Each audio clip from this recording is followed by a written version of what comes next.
네, 여러분 반갑습니다. 네, 오늘은 사사기 4에서 6장까지를 살펴보도록 하겠습니다. 네, 오늘 도입의 말씀으로 여러분들과 나누고 싶은 것은 돌이킬 수 없을 정도로 망가졌다고 다 끝났을 때 어떻게 해야 되느냐, 이런 말씀을 한번 던져보고 싶습니다. 어떻게 해야 될까요? 다 끝났다. 진짜 이것보다 더 최악일 수 없다. 정말 내가 여기까지 떨어질 줄 몰랐고 내가 이렇게 망가질 줄 몰랐다. 나 정말 회복할 수 있을까? 내 신앙적인 부분도 마찬가지고 사회적인 부분도 마찬가지고 여러분들 그렇게 끝이라는 생각이 들었을 때, 근데 여러분들 어떻게 일어나십니까? 오늘 살펴보게 될 이 초기 사사들의 이야기를 통해서 여러분들이 뭔가 중요한 인사이트를 일어설 수 있는 어떤 스토리의 힘을 여러분들이 가질 수 있었으면 좋겠습니다. 자, 먼저 어제 본문부터 사실은 사사 이야기가 시작됐는데 어제 다루지는 못했어요. 그래서 먼저 좀 살펴보면, 첫 번째 사사 이야기가 물론 이제 온니엘도 있지만 그 다음 사사가 이제 에훗입니다. 에훗 사사 보면 3장 12절부터 에훗 사사 이야기가 시작되죠. 에훗 사사 15절 보면 이스라엘 자손 여호와께 부르짖음에, 이제 공식 나옵니다. 부르짖음에 하나님께서 모른 척 하시는 게 아니라 여호와께서 그들을 위하여 한 구원자를 세우십니다. 여기 이제 중요합니다. 하나님께서는 망가진 자들, 사사시대를 맞이한 자들, 암흑에 갇힌 자들, 수술의 힘으로 절대 일어설 수 없는 자기 백성들을 절대 내버려 두지 않습니다. 부르짖으면, 복음의 자리에 나와서 울고 기도하며 하나님을 찾으면 만나주십니다. 구원자를 보내주셔요. 그래서 한 구원자를 세우셨으니 그는 곧 베냐민의 사람이라는 뜻은 뭐냐, 베냐민이라는 뜻은 뭐냐 하면 오른손의 아들, 이런 뜻입니다. 그런데 게라의 아들, 왼손잡이, 오른손의 아들이지만 오른손을 사용하지 못해요. 원문에 보면 오른쪽이 묶인, 이런 뜻입니다. 장애인은 아니고 오른쪽을 자유롭게 사용하지 못하는, 무엇인지 모르겠지만 이제 그런 상태에 놓여 있는 왼손잡이 에훗입니다. 이 모순이죠. 오른손의 아들인데 오른손을 사용하지 못하는 왼손잡이예요. 이거 오른손은 그때 당시에 주류를 뜻하죠. 오른쪽은 주류고 왼쪽은 비주류를 뜻합니다. 그때 당시에는. 요즘도 이제 마찬가지고 요즘도 오른손이 훨씬 많죠. 그런데 이 오른손이 더 힘있고 오른손이 더 규모 더 크고 많지만은 암흑의 시대 때는 이건 제대로 작동하지 못합니다. 작동하지 못하기 때문에 암흑의 시대가 돌아오게 되는 거예요. 그럴 때는 망가지느냐, 끝이냐, 오른손을 사용하지 못하면 우리는 더 이상 뭘 하지 못하느냐, 그게 아니죠. 왼손을 쓰면 되는 겁니다. 하나님께서는 오른손을 못 쓴다고 아무것도 못 하시는 분이 아니라 왼손을 사용하시는 분이에요. 그래서 왼손잡이 에훗을 들어가지고 하나님께서는 사용하시는 거예요. 왼손을 사용하든 오른손을 사용하든 그거 하나님께 중요한 건 아니기 때문입니다. 두 번째는 삼갈이죠. 31절 보면 에훗 후에는 아낫의 아들 삼갈이 뭔가를 활동을 합니다.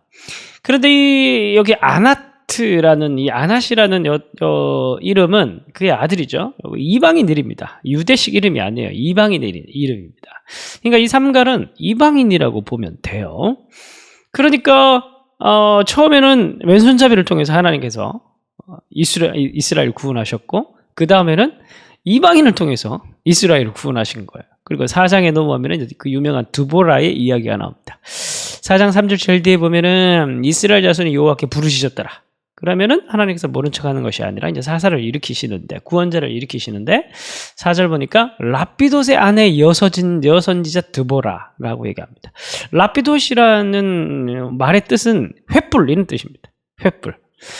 그러니까 횃불의 아내인 드보라인 겁니다. 이 드보라는 여기 보면 선지자라고 얘기하죠.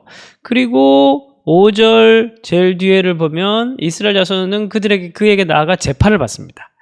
재판을 받는 거는 그때 당시 최고 지도자가 하는 역할입니다. 솔로몬도 보면 재판을 하죠. 최고의 지도자 역할을 합니다.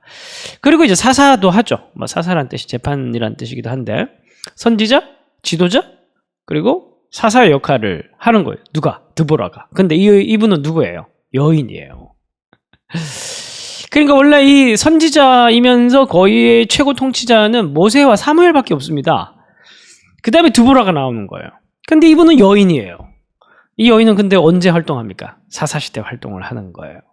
그러니까 하나님께서 하시는 일은 하나님께서 구원하시려고 하시면은 여인이든 왼손잡이건 이방인이건 가리지 않는 거예요. 하나님께서 하시려고 하면 돌멩이를 들어서라도 구원하실 수가 있고, 말씀으로 세상을 창조하신 분인데 하나님께서 구원하시려고자 하시면은 어떤 것도 하나님께서는 불가능이 없는 분이라는 사실을 이 조건들을 통해서, 사사들의 조건들을 통해서 보여주고 있는 겁니다. 그래서 결국에는 이러한 그때 당시에 연약해 보이는 비주류에 속해 있는 사람들을 통해서 하나님께서 이렇게 이스라엘을 계속적으로 구원하신 이유는 뭐냐 하면은 누구도 부정할 수 없는 하나님의 능력임을 고백하게 만들기 위해서 하나님께서 구원하시는 거예요. 여러분, 굉장히 중요합니다. 이러한 포인트가. 그리고 이제 마지막 정리할 때 제가 계속 말씀을 드리고 일단 계속 본문을 살펴보면, 그럼 이제 반대로 그때 당시에 주류 남자들은 뭐 하고 있었냐? 남자들은 거의 이제 무능의 극치를 달립니다. 그 중에 한 사람이 바로 바락, 그죠? 소리만 바락바락 지르고 아무런 역할을 못하는 8절 보시면, 4장 8절 보시면 바락이 그에게 이르되, 드보라에게 말하는 겁니다. 만일 당신이 나와 함께 가면 내가 가고, 당신이 나와 함께 가지 않으면 나도 가지 않겠다. 어허이. 그러니까 이게 이제 그때 당시에 남자들의, 그때 당시 주류들의 모습이는 거예요. 무능해, 어리석음에, 불신앙에 극치를 달리고 있었던 그때 당시에 지도자들의 모습입니다. 그리고 이제 상대편 군대 장관의 모습을 보십시오. 17절을 보시면 시스라가 이 가나안 왕 야빈의 군대 장관 시스라입니다. 원래 전쟁에 보면은, 고대 전쟁에서는 그 사령관의 목을 치는 장수가, 그 군인이 최고의 영웅 대접을 받습니다. 그리고 공성전일 경우에는 성문을 열어서 치는 사람이, 벽을 타고 올라가서 내려가서 성문을 열어서 치는 사람이 최고의 전쟁 영웅이 되고, 근데 시스라가 걸어서 도망하여, 전쟁에 져서 도망하는데 갠 사람이 헤벨의 아내 야엘의 장막에 이르렀는데, 야엘이 여인이에요. 시스라를 방심시켜놓고 재워놓고 머리에 말뚝을 박아 죽입니다. 그게 이제 21절 이야기입니다. 그가 깊이 잠드니 장막 말뚝을 가지고 손에 방망이를 들고 그에게 가만히 가서 말뚝을 그의 관자놀이에 박음에 말뚝이 꿰뚫어 땅에 박히니 그가 기절하여 죽으니라. 굉장히 자세하게 묘사하고 있습니다. 왜 자세하게 묘사를 할까요? 그냥 죽겠다고 얘기합니다. 이게 절정이기 때문에 그래요. 성경은 그냥 기록되는 법이 없어요. 이거 너무 중요하기 때문에 그렇습니다. 이 드보라 전쟁에서 승리의 장면이 바로 최고의 절정의 장면이 21절이에요. 근데 이것도 누가 하느냐 하면 여인이 합니다. 전쟁은 누가 주도하느냐 하면 여인이 합니다. 바로 누굽니까?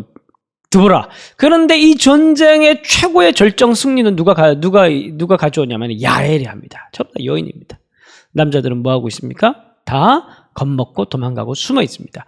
그리고 기드원도 한번 보십시오. 기드원도 보시면은 6장 가면 이제 기드원 이야기인데, 우리가 뭐 기드원이 되게 멋있는 사람이라고 알고 있는데 전혀 그렇지 않습니다. 6장 보면 계속 주저하는 모습이 나옵니다. 그래서 이 주저하는 기드원의 모습을 보면서 누구는 모세와 비교를 해가지고 이 모세 같은 사람 아니냐 뭐 그렇게 얘기를 하는데, 주저한다고 다 모세 같으면 저도 모세겠네요. 그죠?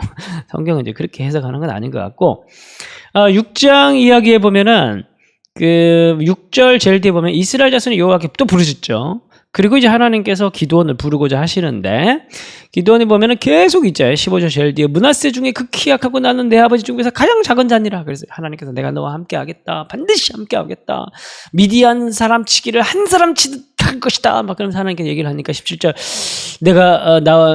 내게 그런 표징을 보이소서, 그러면서 그 유명한 뭐 양털 뭐 이런 표징들 막 하죠. 그래가지고 이제 뭐 하나님께서 뭘 이제 명령을 하니까 감히 낮에 행하지 못하고 밤에 행하고, 27절 제일 뒤에. 그리고 37절 보면은 또 이제 그것도 안 돼서 하나님께 또 표징을 구하죠. 보소서 내가 양털 한 뭉치를 타작마당에 두리니 만일 이슬이 어쩌고 저쩌고 이렇게 얘기를 합니다. 그 결국 이제 이게 기드원이 모세 같은 사람이라서 그런 게 아니라 이게 비교가 되는 거예요. 그때 당시에 남자들, 그러니까 주류를 얘기를 하는 거죠. 정말 이스라엘은 망가진 상태였다는 겁니다. 이 최악의 상태임을 보여주는 게 바로 6장 3절이에요. 이스라엘이 파종한 때면 미디안, 아말렉, 동방 사람들이 치러 와서 곡식을 줍고 파종할 때가 되면, 4절 진을 치고 가사에 이르도록 토지 소산을 멸하여 이스라엘 가운데 먹을 것을 남겨두지 않으면 양이나 소나 나귀도 남겨두지 않으면, 이런 이스라엘 상태는 최악의 상태, 최악의 핍절한 상태, 이스라엘 하나님에 대한 불순종으로 인하여서 하나님과의 관계가 단절됨으로 말미암아 그들의 죄악 때문에 최악의 시기를 지금 보내고 있는 겁니다. 그야말로 최악의 시기. 여러분들은 우린 사사기를 읽으면서 좀 그런 우리의 모습 좀 돌아볼 수 있었으면 좋겠어요.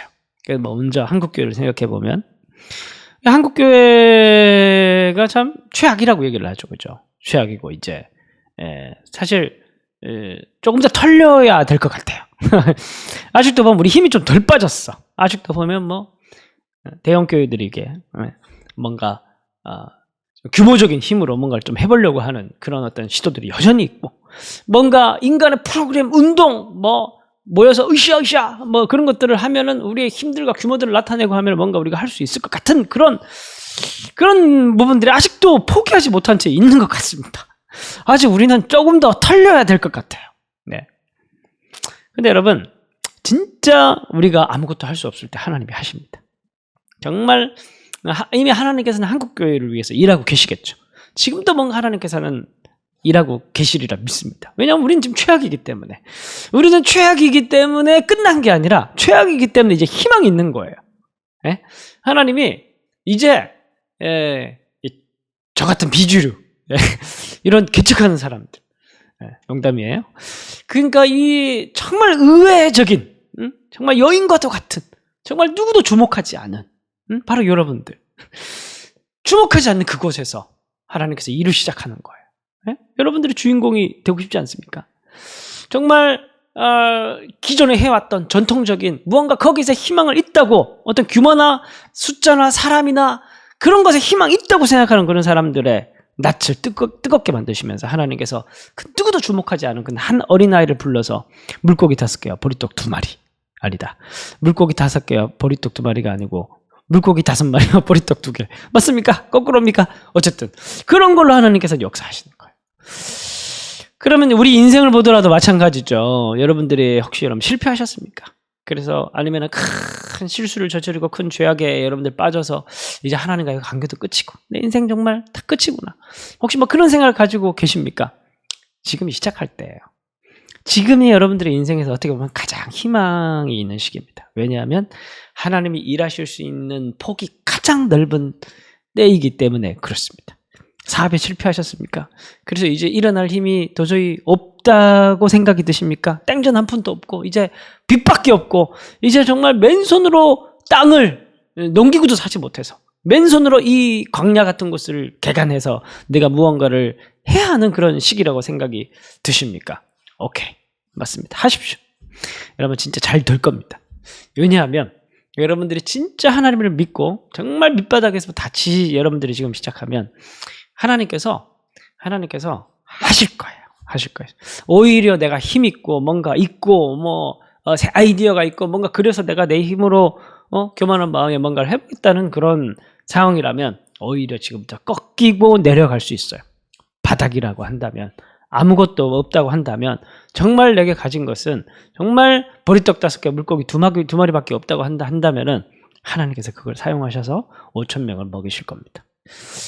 믿음을 가지시고 오히려 이 사사시대에 더 큰 희망이 있다는 것을 여러분들이 잊지 않는 사사기 통독 시간이 되었으면 좋겠습니다. 자, 오늘의 핵심 구절은 5장 31절입니다.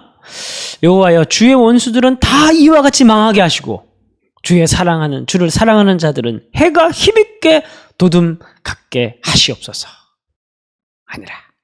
자, 기도하겠습니다. 하나님, 정말 주를 사랑하는 백성들이 이 방송을 듣는 가운데 있습니까? 그러나 그가 지금 핍절해서 궁핍해서 쓰러지고 넘어진 가운데 있습니까? 자신의 실수와 죄악 때문에 자신은 이제 끝났다 그렇게 쓰러져 있는 그런 상태에 있습니까? 하나님, 지금이 가장 하나님께서 일하시기 좋은 때임을 믿게 하시고 하나님을 의지하게 하시고 하나님을 더 사랑하게 하시고 하나님께 더 기도하며 엎드리게 해 주옵소서. 부르짖을 때 하나님께서 구원자를 보내시고 하나님의 새 일을 시작하시는 것을 목도하고 경험할 수 있는 우리 귀한 성도들이 될 수 있도록 함께하여 주옵소서. 이 말씀을 성도들이 읽는 동안에 그 모순의 역사, 그 역설의 하나님 나라를 깨달을 수 있도록 주님께서 눈을 열어주시고 아무쪼록 하나님 이 말씀을 통해서 편안한 마음으로 주말 주일을 맞이할 수 있도록 복을 내려 주옵소서. 예수님 이름으로 기도합니다.